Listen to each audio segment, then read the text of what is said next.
not even ready. I'll just press record and then we can edit it out. You're recording now? Mm-hmm. Oh. This is what it feels like. Okay. Welcome to the inaugural episode of Doomorgy. How do you want to say it? Do you have like a cadence? Doomorgy. There you go. You got that.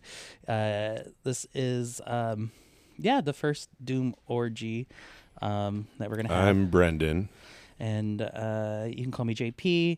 Our relation to each other, you will discover as the orgy commences. You know, because when you go to an orgy, you don't know how everyone kind of knows each other. Yeah, sure. Then it turns out like, oh, wait, those two guys are married to each other. We assume you've all been to an orgy. I mean, I think, we can assume that about our audiences, the potential people that would listen to us. Come on, dog. There's a dog in the studio. Morty! Our production assistant, Mortimer James. You know what? He does nothing. He's not an assistant. He's a baby. He's a baby. He's my emotional support animal. And don't we all need emotional support in this day and age? And that's what this project podcast is all about. You know, we're if we're gonna go down in flames, let's have fun while doing it. At least make a recording, right? Yeah, for posterity, for the official records. Let this be my monolith. So we're recording today on this is the day after 4/26. 4/26. And why is this day? Why is this the day when we finally decided to sit down and press record?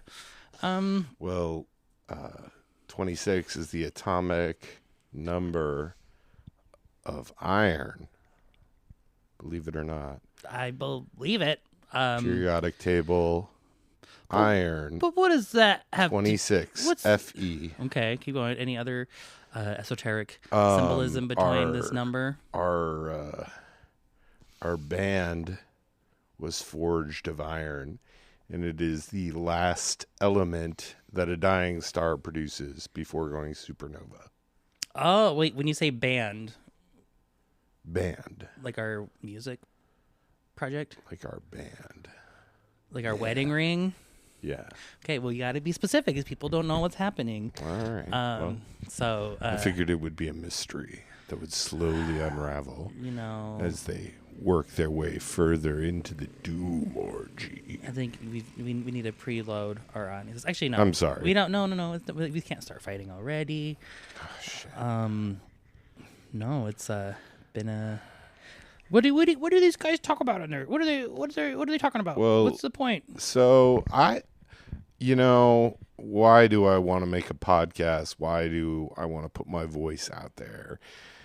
I mean, everything sucks, as far as the news goes. And, a lot of times you don't know what to believe. And, we're, as people, I defy a label, I think. But, I guess I just want to kind of unpack things with my husband, who is my co-host. And he's also kind of really into conspiracy theories sometimes. Oh my God. Wow. Okay, way to just out me as a nut. Well, no. With love and kindness, and I'm a little bit of a skeptic, though. I mean, I'm a skeptic that reads tarot cards, and I'm a Scorpio. So what does that tell you about me? I guess I'm a skeptic but open-minded, I suppose. And so we're gonna I feel like we're just speaking into the void at the end of the world. So in my mind, that's the zeitgeist of Doomorgy. and what we're going through in, this 26th day of April, 2026. Oh, let's say okay, well, if you're the skeptic, then I guess I'm the believer. I think that's, I don't know, I'm okay with that. That's fair. What do I believe in? Everything, all of it, all at once. No, I think, not to say that I'm not a skeptic. I feel like sometimes you assume that I drink the Kool-Aid and then I, believe everything. And that's not, I need to know what others that aren't me think. I can't, I am who I am because I step out of the echo chamber and I look and see what's going on there.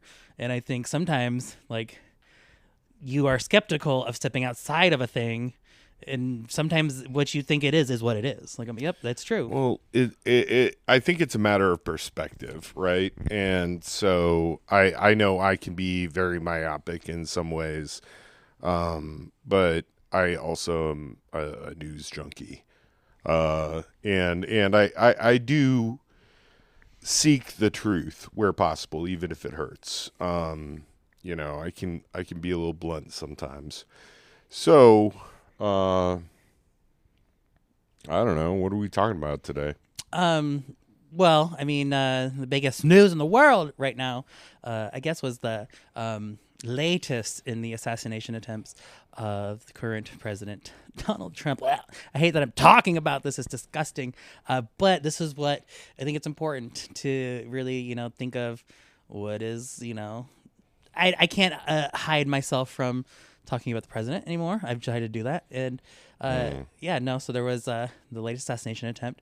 And it's wild because, of course, there's automatically was it staged? Was it real? We just don't know anything. And so I just think what do you know? What do you know? Well, I guess just for context, I'm vehemently anti-Trump and everything he stands for. Basically anything he does, I think is either hilariously stupid or vile in the most evil of senses. So that's where I'm approaching this. That's my perspective. I have cut the deepest of relations over Trump support. So, you hear about something like this, and you wonder, was it staged? Well, I mean, let's give I think that's I think that's my thinking now. They picked an event like the White House Correspondents' Dinner, which, if you're a journalist that attends that, fuck you. Just fuck you. Your tacit support of this administration disqualifies you, in my mind, from, oh God, the Fourth Estate. Shun. That's what I got. Yes, I mean, I don't disagree. Oh, yeah, and so shots fired. President didn't seem surprised, but he seemed comatose, honestly. And what the shit happened? Wolf Blitzer was scared. Well, yeah, no, it's so it's just so to give our listeners some context, because if we are shouting to the void, we don't know when the void is happening to the listener. So this was the White House Correspondents' Dinner. Last night there was a shooter in didn't even make it in there. Shots fired in the hallway. It's so unclear, but what it appears to be, it is almost blatantly is this blatantly a cover up? Are they revealing the method that yes, clearly this is staged? It's this is all entertainment, this is content. Are they to me it seems like the shadow government is here's the puppet government. Absolutely. Oh God, I mean, I think my own personal journey with reconciling with what is contemporary American truth is a journey. But I think after last night, I think so my favorite conspiracy theory right now about all of this, and one that I'm like, okay, I'm signing on, I'm a believer, is that last night was an assassination attempt, but it was actually a cover for something bigger, like time travel. That is, if we're thinking, okay, like we all, think of Game of Thrones, that last night was a red wedding of some sort that we don't know. We don't understand what's happening. And I think there was theatrics there. I think messages were sent. I think things were done.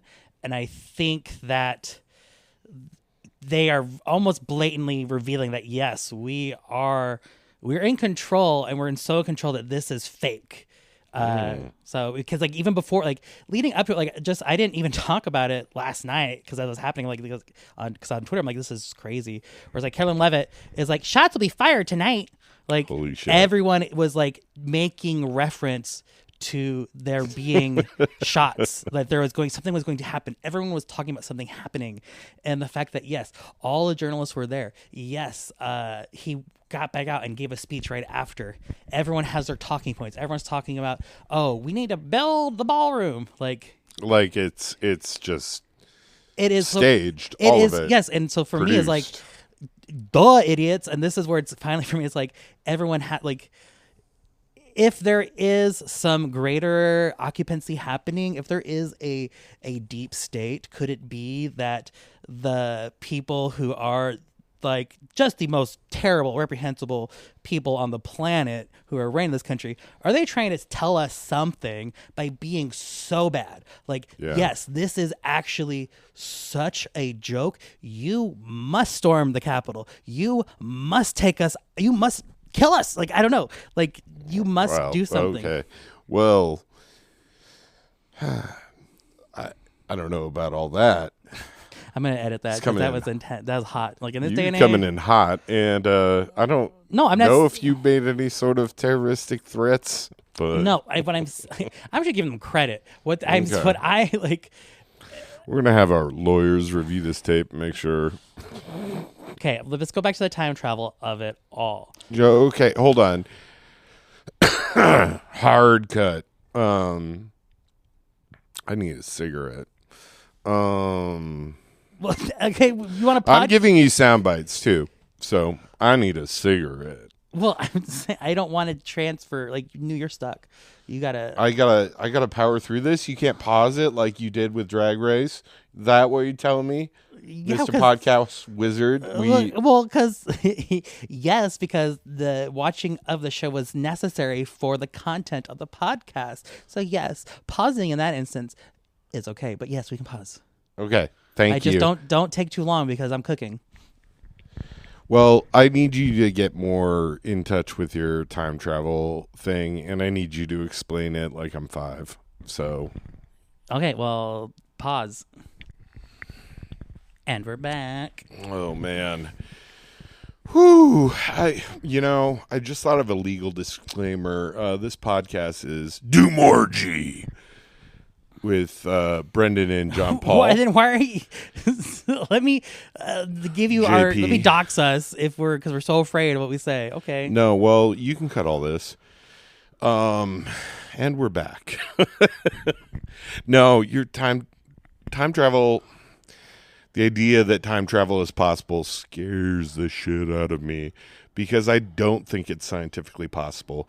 I think the only things, to my limited idea of time travel, the only things that can travel backwards in time are graviton particles or something. Like they can go back and forth in time, but man. I love time travel as a fictional plot device. I really do.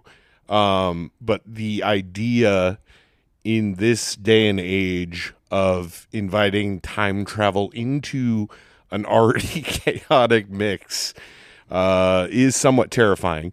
So, can you ground me in these theories? I mean, like I said, love time travel in the fictional sense. Favorite game, Chrono Trigger on Super Nintendo. But like time travel. What is the reality, the conspiratorial reality well, of it look like? Let me, again, a lot of disclaimers going into this. This is very possibly grounded in QAnon conspiracy and just being ahead of that and not wanting to sound like a tinfoil hat person by any means. To me, this is just stuff that like naturally comes across my algorithm, right? Like, okay, this is, if it's coming to me, it's going to lots of other people too. I am not in isolation. It is not like this echo chamber isn't just me. This is, millions of other people that are processing this. And also they may not see everything that I also see at the same time, right? So we have the White House Correspondents' Dinner. It turns out the assassin is a man named Cole Allen. So if you look into him, he was apparently worked for NASA. Is of course has a resume that just reads as someone that is like a patsy or deep state actor, right? He was a teacher from California, so definitely there is this educator, right? He wasn't a teacher. I don't know. It doesn't matter. It doesn't really matter. Okay. So yeah, that part doesn't matter. I'm not even getting into the whole like, was he really the assassin? This all goes to a tweet, of course, because it all goes back to just stupid shit on the internet.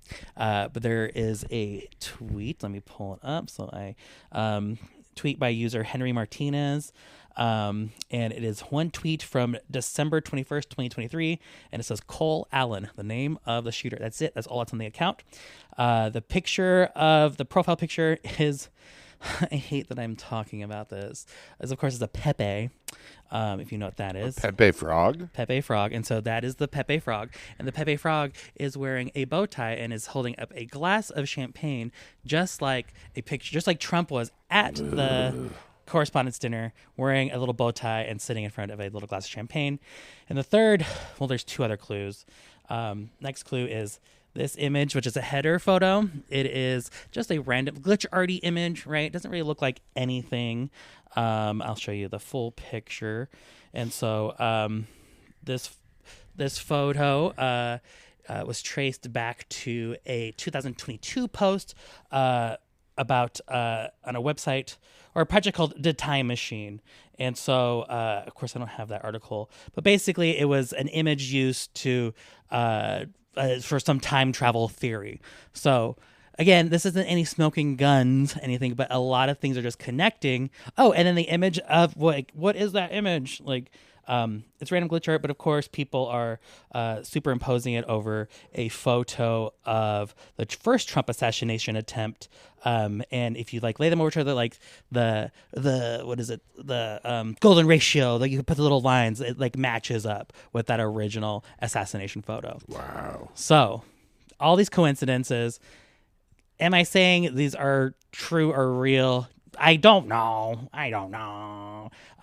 But for me, it's kind of just, it's fascinating. It's cool. I'm like, okay, like, I don't want to say it's cool, but it's also like, it's intriguing, to where like, knowing what I know about like people in power and not like how they can manipulate. Like, yeah, this is clearly a psyop. This is clearly for me, like people connecting threads, and that the name Henry Martinez is the name of a missing NASA scientist who from a decade ago. And so this is someone that and so this is all, of course, Reddit conspiracy. You can go check it out. And so, the dying scientist too. Yeah. So this is happening currently. Yeah. You can get into, predictive programming, that goes into the 3-body problem scenario. Like, is this, leading to some sort of disclosure about alien technology even? Probably not. None of that. I think it's something that we still don't even understand. I do think the potential of last night's events being scripted, being theater, are very possible. Is it a time traveler like proving something? I don't know. Wouldn't that be pretty interesting?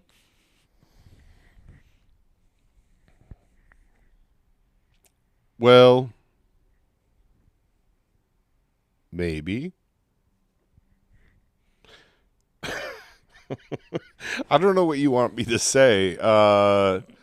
Yeah, no, that's the thing is like I don't know the time travel connection to this, right? So like for all that it seems to us in the media or just the, common people is just there was an assassin at the correspondence dinner and, like it's just we're not even gonna talk about it. It's I think it's gonna just be another footnote and just another assassination attempt. Trump derangement syndrome strikes again.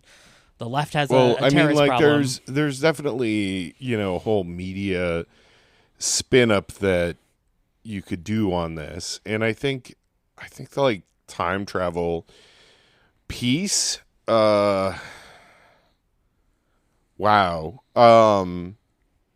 I don't know about that whole Henry Martinez Twitter account, and the validity of it. Oh yeah, no, because like, it could like people point out like, oh, if you work at X, you can change things. You can change dates on the back end.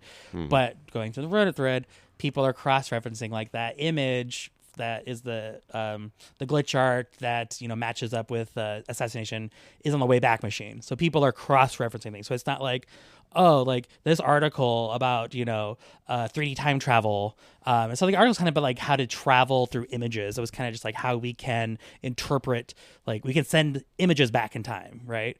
And so that's what the article is about. And that image is then used.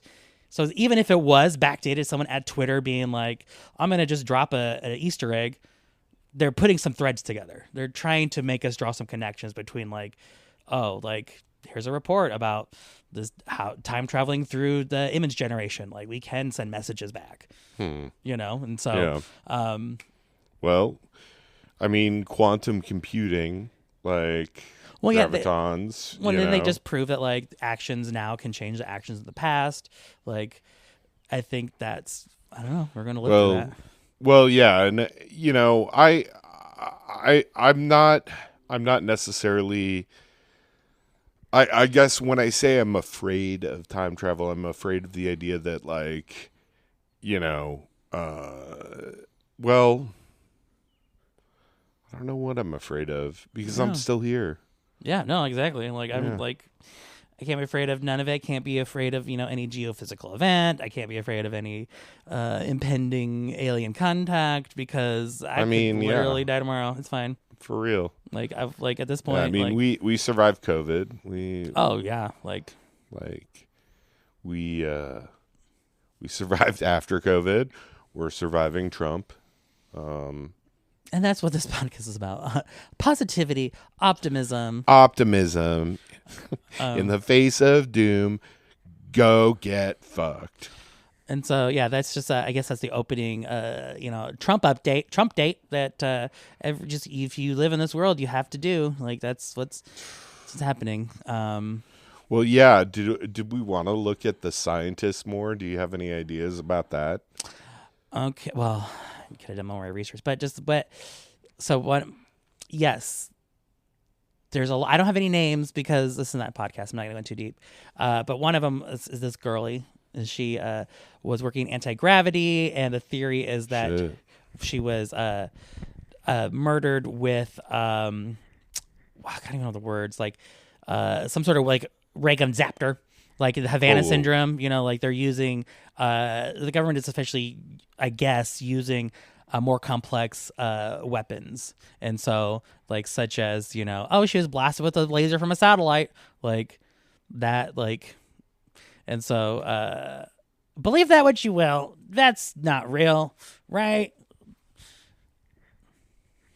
I mean, it all could be like Westworld. Well, so that's the other thing is that the time travel connection is like, is it a time traveler that is taking out these scientists who make breakthroughs such as, cold fusion or another one of these like scientists that died was allegedly someone who proved the existence of God and was murdered. Like, and so trying to keep us back. Trying to keep us back, or is it protecting us from something? Like, I think both can be as true. Like, as much as like we can say like, oh, all of this evil is doing this. If that possibility exists, the inverse is. Well, okay, let's take evil out of the equation and just. Because I think that the concept of evil kind of falls apart when you bring time and like massive quantities of time into the equation, backwards and forwards. You know, like, it's the whole argument of killing baby Hitler, you know? Yeah, and that was just wasn't that just on the handsome episode we talked about? Yeah, I mean, everyone thinks about killing baby Hitler. Like, it's a pretty easy thought experiment to have. Yeah, and I think, it's the very specific idea of, say, Hitler as a person, but the concept of going back in time, and I think killing a, dictator, a leader, a person who led, massive murder, because it doesn't have to, it could be any, like, multiple. Well, wouldn't you say then, like, the murder of scientists and the fact that, like, Trump is, like, defunding, like, science endeavors, cutting funding, appointing RFK Jr., who's a knob, like, it seems like whoever these time travelers, do you think these time travelers or people trying to stop the time travelers are in league with, trying to keep people dumb, trying to stop the advance of humanity, trying to slow down the clock? I think that is a possibility. I'm not saying,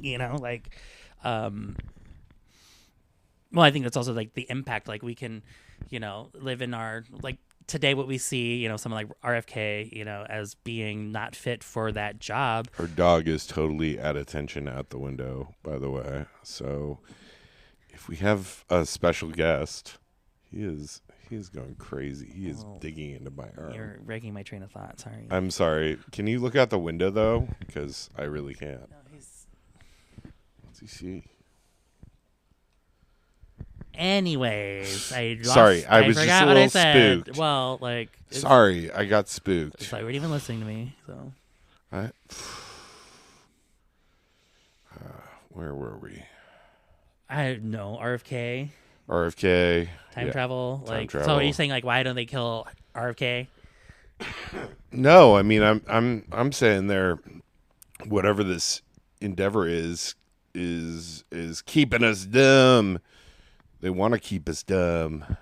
Well, probably the people in power. Like, yeah, like, just because it's, I can acknowledge it's happening doesn't mean I agree with it. Doesn't mean that, like, I'm into it, but I can see I think acknowledging it is part of the liberation of it. Is just like, oh yeah, no, they're all corrupt. I think we're in agreement of that. Yeah. But I think there is something to, like, having to let it play out. Like, at this point, like, there's nothing we can do. Like, so unless we hire a time traveler. So we need our own time travelers. Well, the science of it eludes me. And apparently the scientists who are developing adjacent technologies keep dying. So I don't know. I guess we're just on this roller coaster. And that's fine. No, I think I don't know. I wouldn't have it any other way. I don't think there's, I don't Ride know. Me, daddy. Sorry. It is an orgy after all. It is. Time travelers. Where was I? I had another thought. Dun, dun, dun. I don't know. Like, where's your docket? Let's go. Pull it up. Shit. Well, I don't know. You want to re-spark?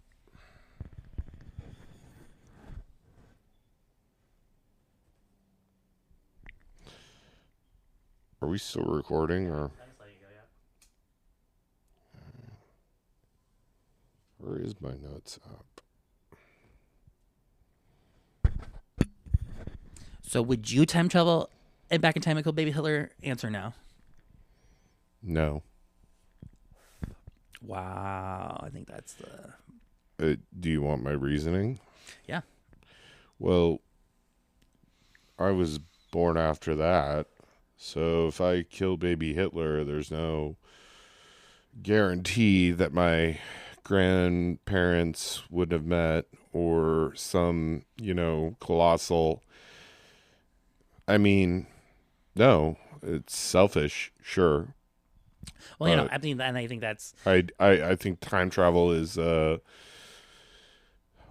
only to be done for sacred duties, and well, I think we time travel all the time. We just don't know it.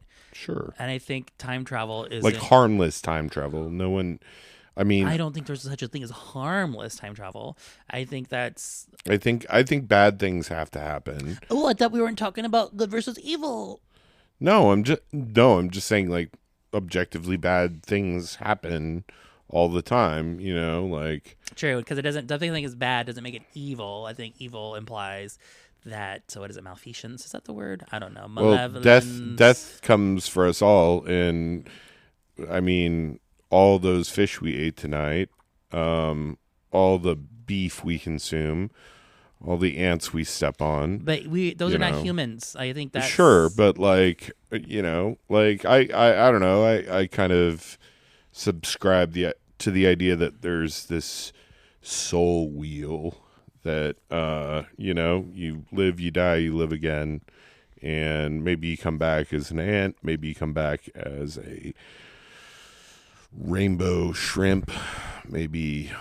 No, I believe that. I do think that this realm, this Earth, this planet, we are all occupying different avatars through many different iterations, and maybe I could come back as a horse, or maybe even a spider and have 8 eyes. And if I have 8 eyes, maybe I can see past, present, and future all at once. Yeah. Our dog is so wise. I know we really want our dog to be on the podcast. I mean, he is, because I'm in constant contact with him. Well, he's a child, and this is not for kids. I'm sorry. No, it isn't. So we're not gonna. No, I'm not getting a little puppy time. Well, I mean, like, he's 10 years old, so he's technically in dog years, maybe 70, but my son is 10. He's just 10. He's in the 4th grade. Smarter than a 4th grader. He really is. Oh shit! I forgot all about that. You didn't even ask me if I would, and I have. Oh wait, what? I have gone back in time and killed baby Hitler. Took care of it. It's over. Next topic. Just kidding. I did not. I mean, don't have the means. I'm not an MK Ultra agent, despite what many. Like, I wonder how that would go. Like, would we just? Yeah. No. It's above my pay grade.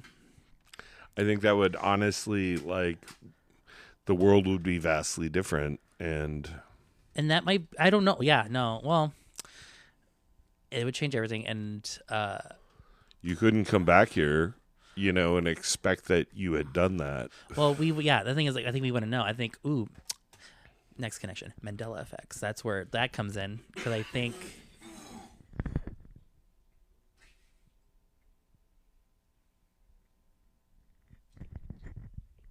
You good? Give me a moment. All right. I'm gonna pause it. Are we back? We're back. It was just 3333 3333. That was our timestamp. Oh, okay. Where was I leaving off? Oh yeah, time travel. Let's wrap this time travel up.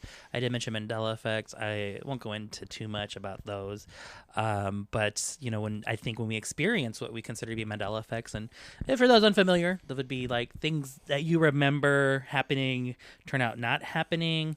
Nelson Mandela died in prison, according to a 321 contact I read in 2nd grade. So you can confirm that you are a victim of the Mandela effect, or just a other dimension person. Yeah. So I think when those happen, I think like that Fringe. Well, I think those are instances when, say, something has been messed with in the past. Like maybe a time traveler did change that Mandela, didn't go to prison. Or I think sometimes they're big, sometimes they're small. I think we can even realize those in like our personal lives, right? Like a memory, you remembering something one way, and then talking to someone else and it's completely different. I think, the one Mandela effect that I like just creeps me out the most is the Publishers Clearinghouse, Ed McMahon. You know that? Mm-mm. Do you know the connection between Ed McMahon? No. So Publishers Clearinghouse, do you know that? With the big check that come to your door? Well, yeah, vaguely, yeah. Do you remember it was hosted by Ed McMahon who did that? He would go to the doors and hand you the checks. No. You were pretending. You were trying to just be I don't my remember foil. that. Well, anyways. Because I don't remember the name of the white man who brought the check. Okay. Dang, because there was no white man. That's the thing. Is the whole concept of Ed McMahon giving you prize money is fake. Like, that is not a thing that happened. Like, so there's not just it was another white man. Oh, it was this guy instead. No, the thing never happened. They never went. I remember watching video of them going to a door. Yeah, that's not real. That concept, that's not a thing. None of it. Never happened. What do you mean? Like, there's video of it out there somewhere, I'm sure. Find it. Okay. Yeah, no, like, it All just right. never, like... No, I mean, like, I remember them going to the door with the check. Yeah, no, that not a thing. That Okay. So that has been wiped from the memory. Yeah. Wow. They fucking with us. Okay, let me go deeper on that. They fucking with us. So yeah, Mandela effect. I think I'm Publisher Clearinghouse proof.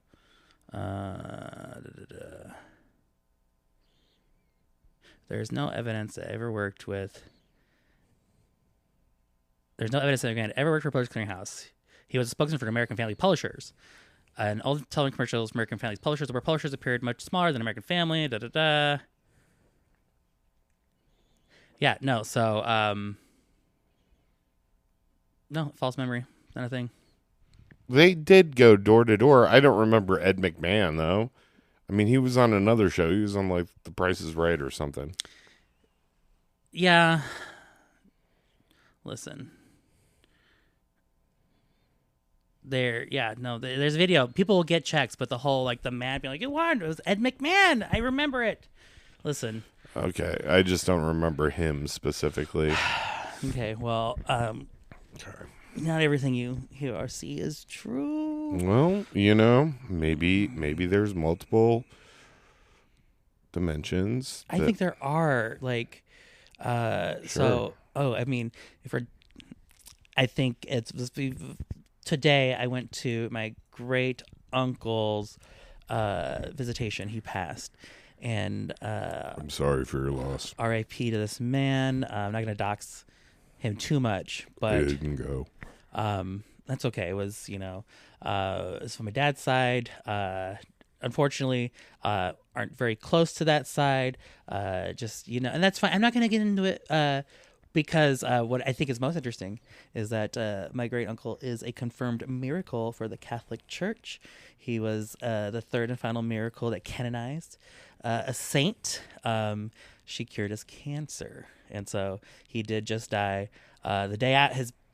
I'm not going to share too much information, but he just died. It was just his birthday, and so like that's no way. I'm just bringing that up because What kind of cancer? I don't remember. I mean, I have the program. We can look at it, but why did I bring that up? Yes, Miracles. miracles, power of belief, the power of like the unknown, the power of wanting things to be real. And I think that's kind of like As an ex-Catholic, I find these things dubious at best. Are you jealous of my familial heavenly connection? Are you jealous? I'm sorry. I mean, I believe heaven can be where we are. No, I believe that too. And I'm just goofing. Like it's a fun, it's an interesting fact. But I do think it is a subconscious influence, whether I like it or not, on just how I perceive the world. Sure.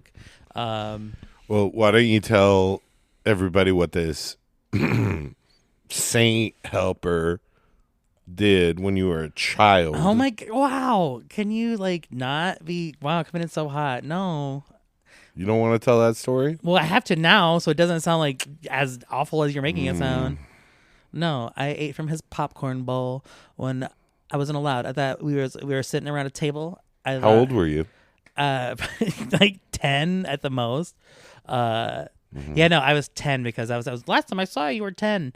So your father is this man's nephew. Uh-huh.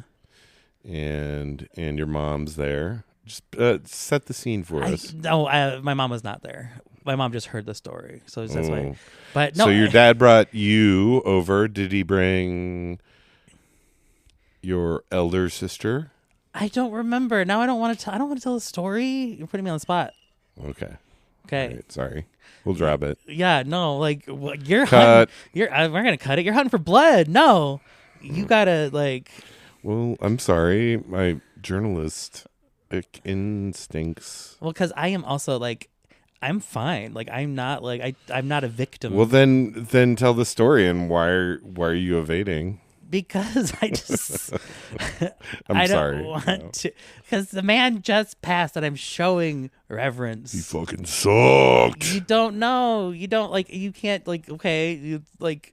Whatever. Rip to your uncle. He's in the Doomorgy in hell. Okay. Oh, like my God. Like it's. He thinks he's so funny. Again, I'm so sorry for your loss. Thank you. Yes, that is respectful. R.A.P. I show respect. Okay. Rest in penis. Wow. Oh my God. No, So dumb. no, it's okay. They'll never listen to this. But no, it's I think if we're talking about like if you're the skeptic and I'm the believer, I think it's my I don't want to believe. No. I don't want to believe anything. I don't want to. I can't help it that I do believe in things. So Well, yeah, but I don't know. I like to believe. I want to believe, like Mulder. Let yourself. I think you do. I think you Yeah, like, sure. I mean, I grew up Catholic. Obviously, I read tarot cards, and I know my full zodiac chart. I just purchased a pendulum in Eureka Springs, Arkansas. Well, I mean, like, what is like? Do you believe that these things work? Do you believe that they are tools for like? I guess what is? I don't know. When I read tarot, I basically talk about the symbolism of the card and try to apply it to the person who's sitting in front of me's life. I mean, it's more of a conversation than anything else. The querent can have a lot of different needs, but like I think also sometimes just talking about a situation with someone, an uninterested third party, on the cheap is helpful. No. I mean, I agree to that. Yeah. That's why. Yeah. Like. Yeah. Yeah. No. I'm just thinking about tarot cards. I was like, what do I have to say about tarot right now? Well, Nothing you've today. been reading a lot of tarot lately too. I mean, what defined lately? Like, I haven't in the past couple weeks, kind of. But no, I was in like I need to get back into my routine, my practice. But I think also for me, it's a tool that you use sparingly. Like Sure. I don't think you can constantly like ask it questions when it clearly is just like stop talking to me. I think if you are in tune with, if you have a belief in things, you understand how to navigate it and how to be like, actually, I'm gonna I'll check back in later. Yeah, I'm not an everyday reader or one like that. I actually more than pull cards for myself. I prefer to look at them and kind of read them like a book rather than reading them for any divining purposes. When you're as a cartomancer, one who uses cards for various practices, it's that act of shuffling and the conversation with the querent, the person that you're reading, that really solidifies kind of a bond, and you just start talking about the symbolism of different things. And also it's reading a person too, like kind of understanding what they're putting off, and the energy, their vibe, like how they respond to certain things you say, so it's a little bit of an art there. Yeah, no, I'm just And I don't read myself every day. I prefer to just admire and study the cards, because honestly, I don't necessarily want or need answers at the moment. I like kind of living by the seat of my pants. yeah, no, I mean that's no, I think sometimes I need, like, not the answers, or just like, I don't know, I do like guidance, and I can surrender myself to asking for guidance. And just, to me, that's what it is, where I'm just like, oh, I'm just going to do this practice, and whatever is presented to me is me trying to understand. And so when I'm confident, I think I dabbled in it. Well, like, you really helped me understand how to read and interpret these things. And I think at one point I, overdosed on it and was just like relying on it and could conjure it. And I think once you start conjuring what you want, if you go too hard into the world of symbols, it starts to consume you. I know that better than most. I mean, like, me too, and I think that's part of our shared, understanding of the world is, I think as artists and creatives and intelligent, sensitive boys, we have that ability to, see what shouldn't be seen. Sure. Yeah, no, I should. Where are my tarot cards? No, I don't need to know anything. I'm not reliant. I don't depend. We can pull one. I mean, no. Let's do it as an exercise. I'll use my cards. It's not present, so it's not in play. Well, I mean, obey the rules of the Doomorgy. All right. Well, I would pull it. I want to pull it. I guess that's me asserting myself and saying, oh, and then you manipulate reality. Well, my cards, which are usually here, are in the basement. It, to me, tells me that is not meant to be. My cards are right there, and I haven't touched them in a bit. So that's all I'm saying. Let's cut it here. Pause. Well, I just unpaused it, so whenever you're ready. I'm not ready. Okay, I'll pause it again. Okay, we are back. It's the time of the episode where we do an emergency tarot reading. My husband is currently, setting the stage for, how he practices his cardomancy. Is that how you pronounce it? Cardomancy, right? So, romancing the cards, as I thought that's what it means, right? Yeah.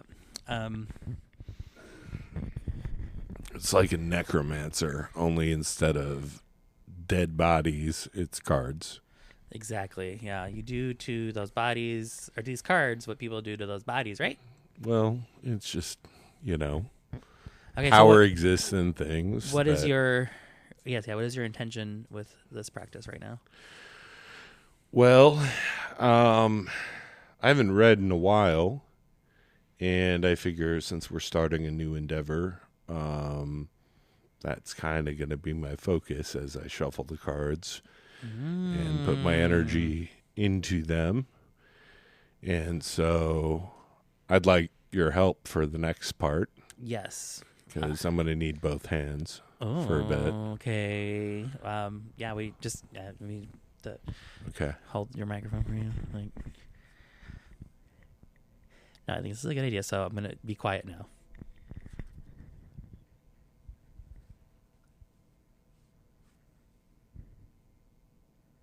You want me to say what they are? What do you...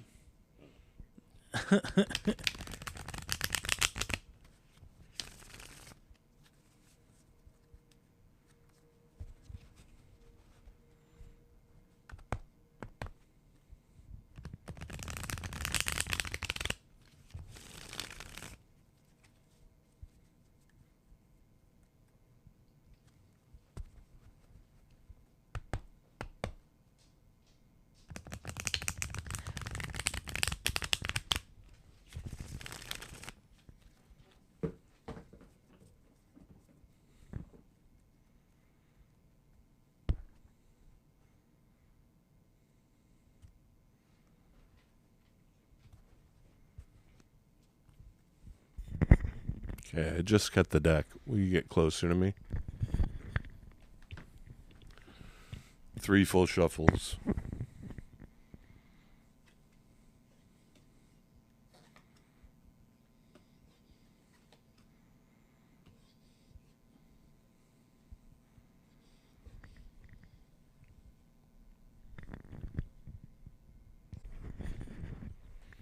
And we're back. So I do a 3-card spread with an optional 4th card, which I employed in this scenario.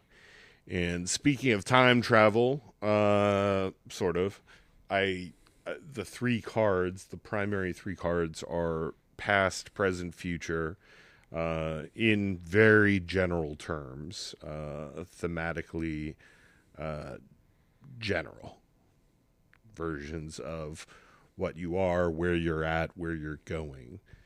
So in the past, I pulled the Major Arcana, the Hierophant, card number 5.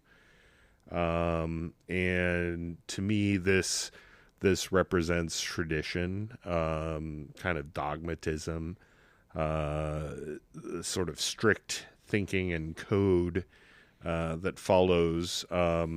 In some traditions, this card is called the Pope versus the Hierophant, which it's called in my deck. But it's the 5th Major Arcana, meaning, it's kind of how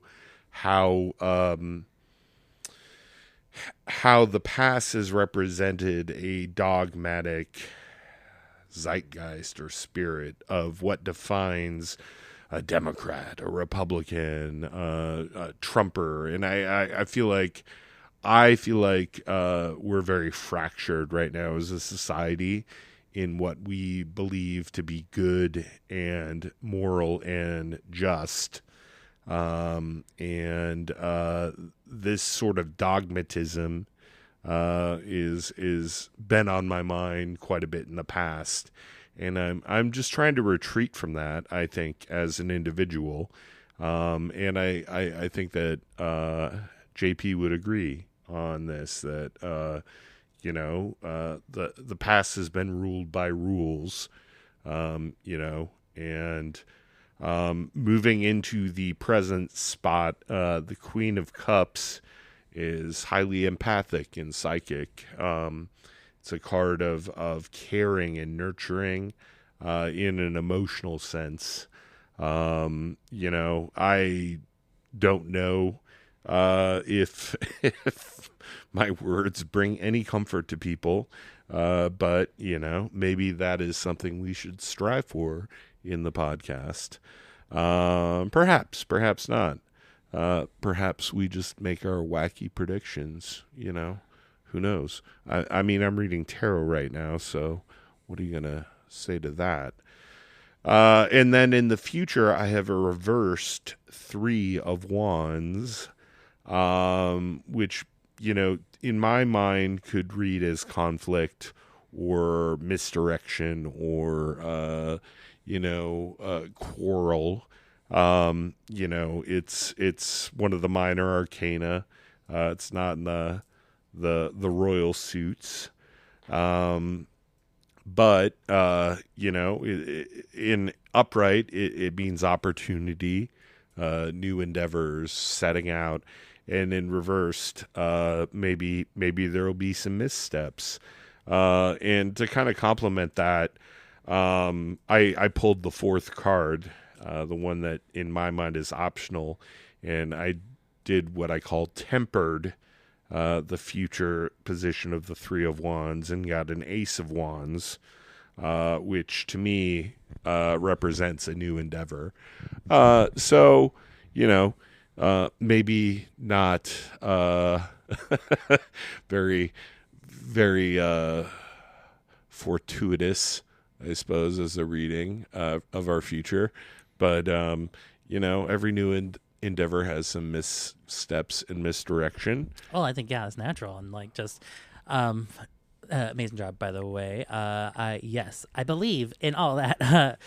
Just kind of how I've learned to interpret tarot just through learning from you, really, is that the future is a glimpse of a possibility, and that the tempering, say, is, well, what can I do, say, to either be prepared for that eventuality or to understand it, or kind of like what leads me to that future. And so that's where I see the Ace of Wands, where I think like, no, we'll be good. We have the Ace of Wands. Like that's, we have to, remember that. And I'm unafraid. I'm actually kind of enlightened by this reading, and just kind of knowing that even if you think you're going the right direction, sometimes you have to redirect and know when to say, whoops, we'll go your way instead. So. Yeah, no, I absolutely. That was awesome. In the secret bottom of the deck card, Queen of Pentacles. Ooh, that means money. Yeah. So sponsor us now if you want to. No one is going to sponsor us based on the first 10 minutes of this episode. Oh, my God. I make no apologies. We're not apologizing. Yeah, because I'll almost be 40. But as men of a certain age, I think part of that is also just being like, yeah, I said what I said, and I can apologize for it, and you can accept it or not. Like that's all I can do. I can't do anything more than just to be a nice person and be a good guy. At the end of the day, I do like how we did really go from QAnon level conspiracies to tarot. Oh my God, a card jumped out. Dun, dun, dun. Two of Swords. What does that mean? Two swords. We have two swords. Oh my God. What do you think it means? I think that it means that we both have penises. Two swords. The Two Swords podcast. Which one's the top? Which one's the bottom? That's the pivot. New rebranding. Rebranding. This is premium sexual content. Now this is a gay podcast produced by Bo and Yang. Yay! I mean, that would be great, but no, I don't really care to be. I'd rather be crazy. 100%. Crazy than gay. No, I mean, because aren't they the same thing? I mean, it was mental illness in the DSM for a while. But that's some dark shit right there. We could have gotten help for this? Like, so you're telling me that I could have gone to the hospital for this? You could have had a lobotomy for this. They could have. Absolutely. Back in my day, they fixed this. No, that's funny to joke about. That is funny to joke about. But no, actually, I also think that freedom of choice is also to things that we don't agree with. And I think that if, I choose to live by the idea that I have my inalienable rights and privileges, and I wish for everyone to have that, and I wish for there to be no gods, no masters. You coming out as libertarian. Why does it need to be Anarchist. identified? No. I mean, I'm just. Well, I think that's at the end of the day. I'm not like people will try to label you though, right? So because that's because our minds need to categorize things, and I think it's easier to it's like a behavior versus an identity. Like, if I can label this thing, if I can create an image of something, then all of its positive and negative attributes I can assign to that. So, oh yeah, that's a libertarian, so they believe X, Y, Z, good and bad. Right. As opposed to, this more nuanced, like... Everyone's an individual. Which they are, but it's just, it's different levels of power. It's, time travel. It's, people going back in time to kill baby Hitler or Trump. Hey, now. No, I don't want to talk about that anymore. We're at 1 hour officially. Is there anything else? I mean, we can segment jump. Do you want to talk about Eureka Springs? Do you want to unpack that bonus Patreon episode? It was beautiful. Eureka Springs was beautiful. We stayed in a yurt in the forest on top of a mountain, and there were 5 different types of woodpeckers on the property, including the pileated woodpecker, which we saw a couple of times, even if our friend doesn't believe us. There were also hummingbirds aplenty. They were very active around the hummingbird feeder. We saw goldfinches and cardinals, and it was very relaxing. It was very like baby's gone to rehab. They had a hot tub, yeah, which was very cool. Great. So now we spent a week in isolation from the world. Amazing deck views over the forest and all these birds. Yeah, no, I mean, doesn't misty mountains in the morning. Thunderstorm rolled in one night. It was fucking awesome. Yeah, like the nature was great. And then Eureka Springs is a very cute town, very queer friendly too. We took our dog with us. Everywhere was very welcoming and kind. Like, it's very queer friendly. They let us bring our dog. Like, that's, to me, like, honestly, like, yeah. Oh, no, that was like 2 separate items, line items, bullet points. Well, no, because if you don't know, Eureka Springs is, a gay destination. But I will say it was not as gay as I thought it would be. I thought it was plenty gay. Well, it was just... Okay, what's plenty gay? Is it? I mean, it was also biker weekend that weekend, and the pride flags did not come down at all. Like, I don't know if they toned it down prior to our arrival or whatever you think happened. Well, no, but like there were rainbow flags everywhere. Like there were queer couples about, queer families. It was very gay, and I felt very comfortable there. Like, the South sometimes gets bad rap for homophobia and shit, and like I felt it was very like, yes, I felt the town was very progressive, and I think I appreciated that, and I think that is a good thing. When I say it, like, it just wasn't as gay as I thought it would be, in the sense of, like, I think when other people like talk about, like, it wasn't Puerto Vallarta, it wasn't Key West, it wasn't P-Town, which is fine, it doesn't need to be, but I enjoyed it. I enjoyed it immensely, and I think because it felt very just balanced and real, and like I think relaxing. Yeah. Well, and I mean, like, it was definitely touristy. There were touristy elements, I mean, of the whole place for sure. So I mean, like, it's kind of like Gay Branson, Yeah, no, that's like, I think that I love Gay Branson. I think it's, shout out to like I said, everyone was really progressive. We went to trivia one night, and one of the answers in trivia was Palestine, and we should have put it down, but we just weren't for sure. But I remember thinking, like, oh, are they gonna accept that if someone does that? And the person, the answer was Palestine, and the host doubled down because someone tried to say it was Israel, and he was like, no, it's occupied land, it is Palestine. And just like, I was like, whoa. Ooh. Like, you are like, and not only did the table just accept that, like, they understood that, like, okay, this is host rules, this is like, and that, to me, that was what was like part of the South about it, to where the people here were so confident in who they were, and they will stand up for what they believe in, to where, like, I was like, okay, yeah, no, this place is authentic. It is what it is, and I appreciated that moment. Yeah, sure. Yeah. It was also the biker Spring Fling. spring fling. They did. So we went to Eureka Live, which is the bar, Gay bar. gay bar, just wonderful venue, amazing, just the real deal. But we were hanging out with the drag queens on the patio, and one of the bikers did I drove by and yelled "faggot" at the queens. Yeah, there were a couple of people that flipped us off too.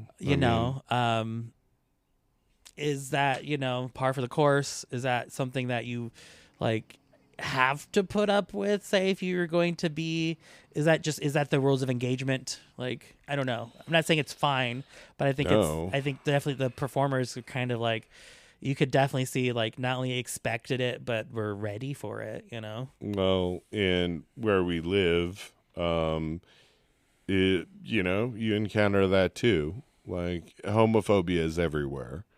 I think that's just the way it is. You're always going to get people who hate and potentially want to kill you. I don't know.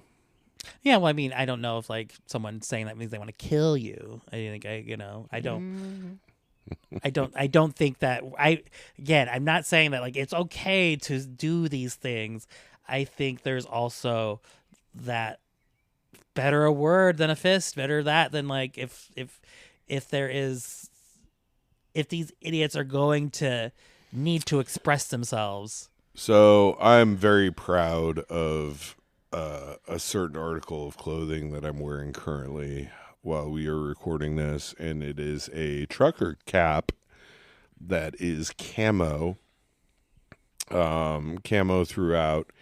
And then in pink lettering in cursive, it says faggot on the front.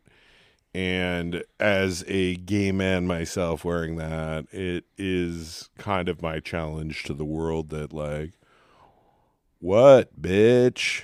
You wanna fight me in the wild? This is my word. You can't be using it, faggot. So yeah, I don't know. We can cut all that if you want. Why would I? No, it's fine. No, I think that's the nuance of language and identity and wanting to, have that authority and power and it's reclamation of the slur, Well, yeah, no, I think in that reclamation there can also, I think, be that just that rejection of. I don't know. I'm not. I can't change these assholes that they stay on their side, stay on mine. But that word doesn't hold the same power when it gets thrown at me because when I'm wearing that hat, because I'm just oh, you like my hat? Yeah, no, that's right. You got it, bitch. You're just called it. You called a spade a spade. Well, how many times? Congratulations. Well, how many times have you been called faggot? Probably a couple times. I mean, I've been.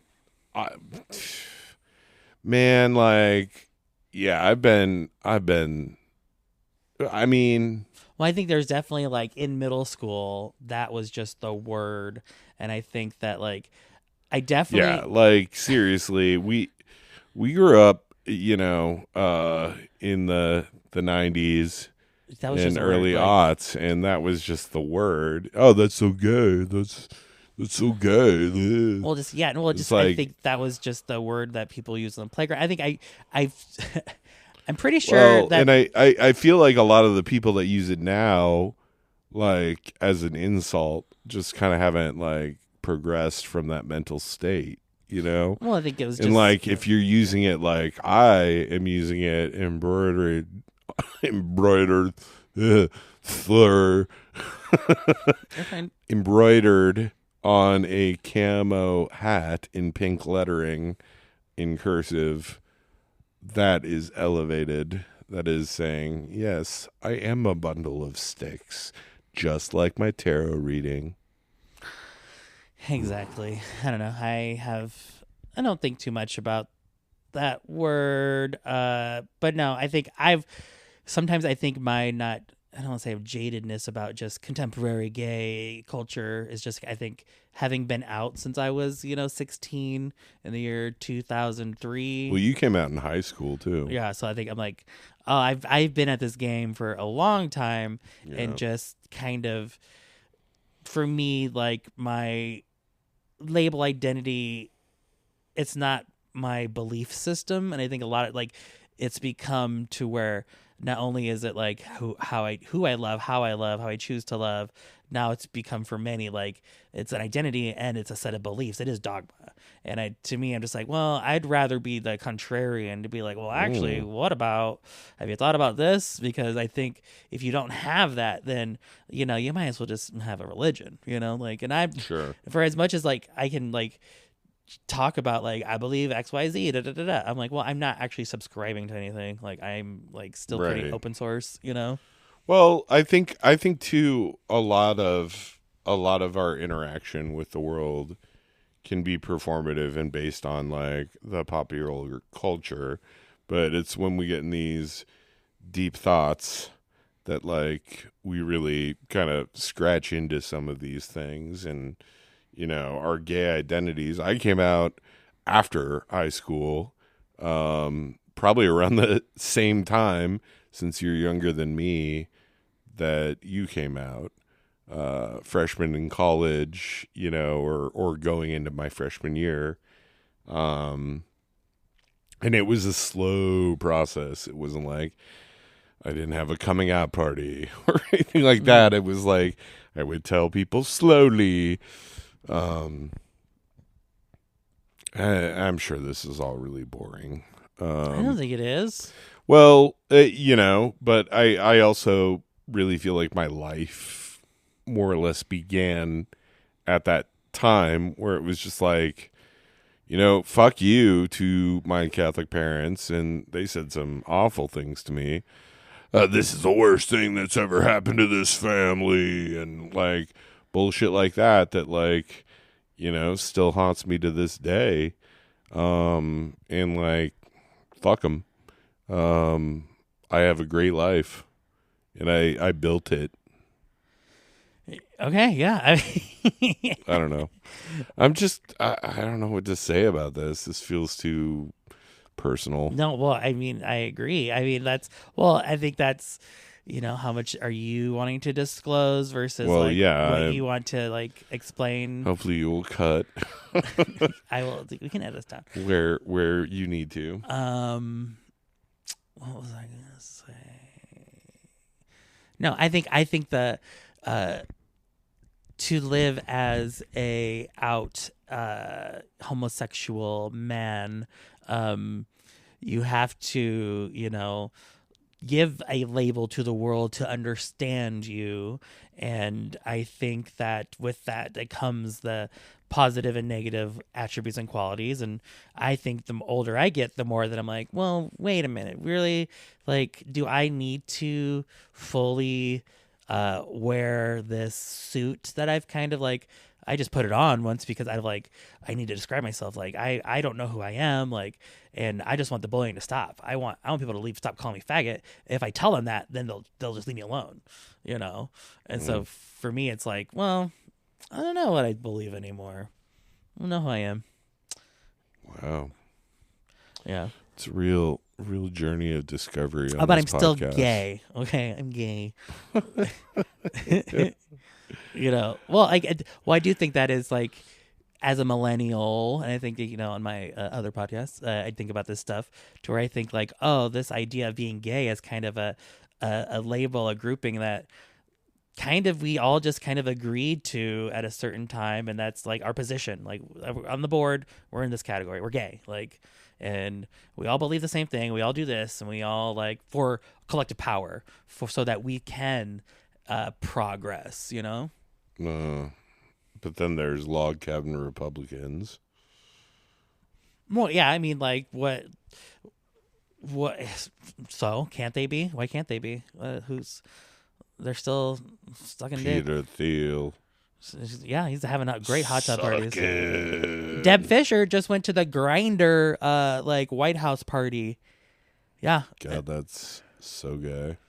And isn't it? Isn't it? Like, is so fucking if gay. anything I've learned now from the modern gay movement is get that bag, sis. Get that bag. Get that not Nancy Pelosi. Get that Deb Fisher money. I hate that consumerism aspect of it. I am currently wearing a white tank top tee of the Hanes variety in my living room in comfy shorts. And fuck your consumerism bullshit. And fuck you for all that. Okay. Get that bag. Fuck your bag. Well, I mean, that's what I'm not at the Grindr party. What I'm saying is this idea of as long as we're gay and as long as we're making money, that's even better, right? So, well, yeah, but like, I guess we're all complicit in end stage capitalism. Well, I think that's find someone who isn't like right. You can't like, and if you do, they're not interesting. So who cares about? No, that? I mean I have a day job, but no, we're all real people. But yeah, no, I think we'll continue to explore all these topics of, I mean, wouldn't it be great though to hawk pocket pussies on our podcast and make a buck that way? Well, I mean, where'd you pocket pussies? This is Doomorgy. Welcome. What? No. Use promo code Doomorgy when you order prep at Mister. No, I don't want to peddle prep. Sorry, I'm not peddling prep. Dude, Big Pharma can suck my D. I don't like it's. Well, that's like another thing about gay guys is that's why I don't. And another thing. That's why this is so hard for me to do because I don't want to be another, gay guys, a lot of them suck. Another gay guy who wants to tell you what to think or say or believe or listen to. I don't want to influence anybody ever again. Never. Like, I am not interested, but I understand my role. I understand the power that I have, and so I have to have a podcast. I have to have a podcast. I really don't want to do I this. need my voice. You don't. My astrology has told me I need to use my voice. The level of cognitive disconnect is a feature, not a bug, of the Doomorgy podcast. Welcome. Does it sound mental? Like, I am so sure of myself that this is necessary. This is called vocation, people. 100%. So no, I mean, we have voices for radio. I think you do. I don't really care for my voice. Well, I always like your voice. Oh, you love my voice? I like, it's unique. Another thing about gay guys, their voices. This is big for me. I remember just always hating my voice as a kid, and getting called ma'am on the phone, and just like in college we had to watch our theater monologues, and I like purposefully was like, I gotta use the bathroom when mine came up, so I wouldn't have to actually listen to me. I hate the sound of my voice being played back. So I'm over it now. Yeah. Like it's if you want to do this. Well, yeah, no, I'll try to listen to my own voice and fucking get over it. Ooh, why don't you, if you want to, behind the scenes, if you want to help produce this, sure. You can do the first. I can show you how to do this. You can do the major edit, and then I can do another edit or something. I don't. Okay. Or you can just listen and be like, just tell me what you want, and I can find it. Sure. I can send you the file. Okay. Well, let's. I think we have enough content. We can wrap. We can wrap. Well, okay. What else? I want to wrap up just quickly because we're recording in a time and place on the things that we are digging right now, and just things that make Doom go a little less doomful. I don't know. Ooh, when you talk about our new favorite book. Right. So I wanted to shout out a book series. My good friend Jay, she recommended this series of books that she told me she's on the 5th book already. Dungeon Crawler Carl by Matt Dinneman. And so I mean, it's right up my alley. It's lit RPG is the name of the genre. But essentially it's like a video game book, so to speak, where there's a lot of references to the HUD or whatever, but the story is about a man at the end of the world and his cat who have to go into a dungeon and fight for their survival. A man and his cat go into a dungeon, and it's an intergalactic game, but yeah, I don't want to spoil too much of anything. Well, I can talk about it more because we're already into the 3rd book. We listened to it on our drive to and back from Eureka Springs, and we listened to it quite a bit while we were just hanging out at the yurt, and it's fucking awesome. That's pretty much all that we did. No, this trip, we were like, let's record our podcast, and actually all we did was just like sit in silence and listen to an audiobook, which was exactly what I needed. But no, this book series, I'm hooked. I mean, the audiobook is very good too. Yeah. No, let me sell this even a little more. I think you were being too, modest in describing this book. So yeah, it's Carl is the main character, and the book starts where there is the collapse, right? So and then essentially these aliens take over the world, and they are gonna strip it for resources. But before they do that, they at the same time host a reality show called The World Dungeon. And so it's just a cool premise.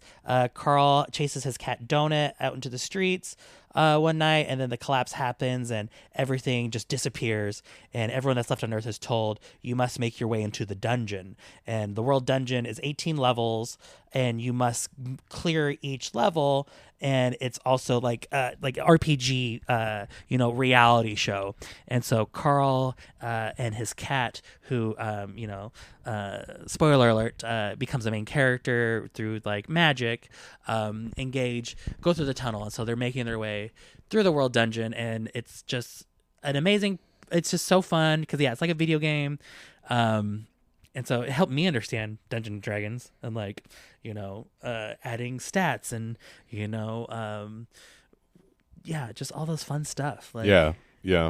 I mean, I'm pretty well versed in that world. I've been a Final Fantasy fan, played every single entry in the game, and this been a DM and a player of Dungeons and Dragons. Mm-hmm. Well, that's always been something that's like been elusive to me. Like I think maybe like I just always felt too cool, but now I'm almost 40, so I'm like, I can stop trying to be cool, and I can. But also, I think it's really funny too. Like it's good. Moments. It's well written, and I think the premise is just good. Like it's it's. And so like they're going through this world dungeon, and they also go like have interviews, and so there's like just multiple storylines happening, which is a sign of a good writer. You know what I mean? Like there's so much that like you could just get absorbed in, and it's gonna be the next big thing. So yeah. No, you're definitely gonna hear a lot about this series coming up. I think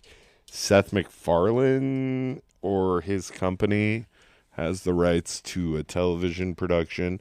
I think he said there was a game out already. We've been listening to the audiobook, which was very well done. Shout out to narrator Jeff Hayes. I googled him. He's fantastic. Oh my god! Like wow. No, definitely. Matt Reading. Denneman, the author, has written a lot of other books. He's already on like book 8 or 9 of the series. Oh, and the graphic novel is coming out in May, and it's the #1 pre-order on Amazon. So, Shit. yeah, we're always ahead of the curve. Not to suck Jeff Bezos' dick, but I mean, why you gotta bring him into it? I mean, you know what? You can't bring up late stage capitalism and not bring up Jeff Bezos. Well, I'm just saying.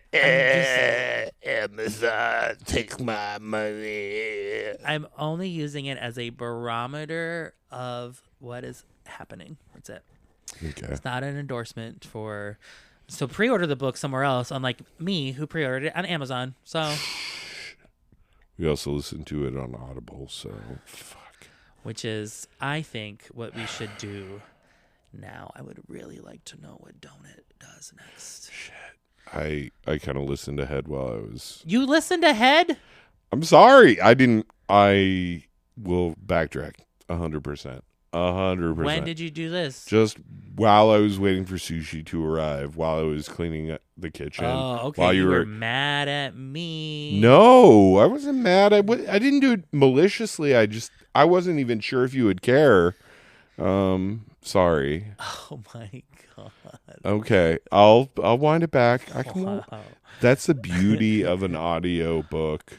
You can wind it back. Well, I think it's time. I know roughly where we were when we left off. So, I mean, we're in the 3rd book now. So, well, I think we need to find some way to sign off. What is our? Hold on. We're also playing Tomodachi Life, like every faggot in the world. Why don't we? Next okay. Next time we'll talk about that. No, we can go into Okay, so we'll do Okay, just what is the other Tomodachi Life? Okay, why don't you tell everyone the other thing that we did while in Eureka Springs? Had a virtual child. Yeah, our virtual child was born. Yeah. And so on our island, Doomorgy Island. Yes, so this multiverse also exists in Tomodachi Life. Yeah. So maybe we'll have like a Twitch thing or something. I don't know. It's a possibility. Okay, well let's diversifying income streams. I'm trying to be get fucked by capitalism. I could be a streamer. It's the orgy noises. Do you want to be a Twitch streamer? I mean, if it's like fucking Tomodachi Life, it's just we make jokes about felching. No, it's fun, and yeah. I mean, it's pretty dirty, but like fun too. Like, yeah. No, I love Tomodachi Life. Like It's fucking funny, man. It's like Mad Libs for adults. Well, for me, what I'm enjoying now, listening to things and enjoying things, and not like telling people about it or like having to be like, watch me do this thing, because I'm just like, well, what do you for Tomodachi Life? Yes, we put all our friends on the island and they are up to shenanigans, and I don't need to stream it for the world to see that because they can't know what's happening. They can't know. Sure. Well, like we'll figure it out. I mean, this is like the inaugural episode, like, so it's just a thought. I'm brainstorming, throwing spaghetti at the wall, seeing what sticks. Okay, well, if you're gonna listen, you can tell me. Television wise, watch hacks. It's just fucking great. This wasn't going to be a basic gay guy podcast, and now you're telling it. Just saying. Late Stage Capitalism, HBO. Okay, so what is it? I can't even mention. Smart pegged me on the podcast. I can't even mention an Amazon bestseller list, and then you're going to stream hacks. Stream hacks on HBO. Where do you stand? Headline binder. I don't think she deserved that. She's not good. No, actually, Meg Stalter is my favorite, though. God damn. Ugh. Hold up, downs. Just getting hard right now. just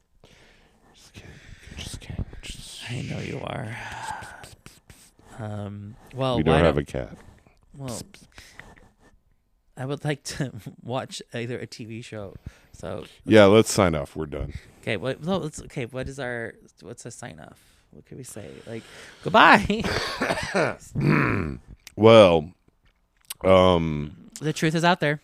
Fuck you. Believing is seeing. No, seeing is believing. No, please don't take anything we said super serious. I guess maybe.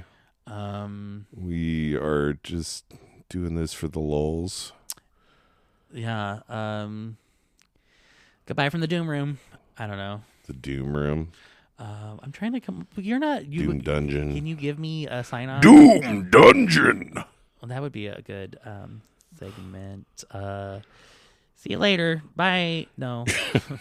Your prolapse has ejected you from the Doomorgy.